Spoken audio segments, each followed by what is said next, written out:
सरकारें middle class को एक आत्मा रहित कंकाल समझती हैं जिसकी हड्डियों पे चढ़ के $5 ट्रिलियन इकोनॉमी बनाना चाहती हैं। সংসদে বাজেট অধিবেশন চলছে আর তার মধ্যেই বড় ঘোষণা কেন্দ্রীয় সরকারের। বর্তমান ও প্রাক্তন সাংসদদের বেতন, দৈনিক ভাতা আর পেনশন বাড়ানোর কথা জানিয়ে দেওয়া হলো বিজ্ঞপ্তি দিয়ে। 1 এপ্রিল 2023 থেকেই এই নিয়ম কার্যকর হয়েছে বলে ধরা হবে। অর্থাৎ গত 2 বছরের বর্ধিত বেতন ও পেনশনের অর্থ একসঙ্গে পাবেন সাংসদরা।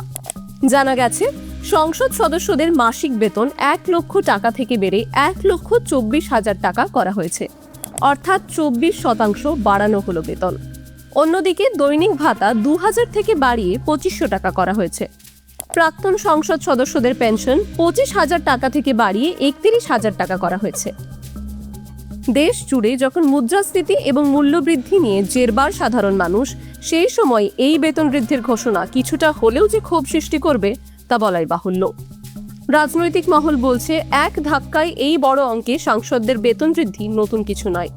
আগের সরকারের আমলেও নিয়ম করে বেতন বাড়ানো হতো জনপ্রতিনিধিদের। এই একই তৎপরতা সরকার যদি আমজনতাকে স্বস্তি দিতে দেখাতো, তাহলে হয়তো বহু সমস্যার আরও চটজলদি সমাধান মিলত। টাইমস নাও খবর।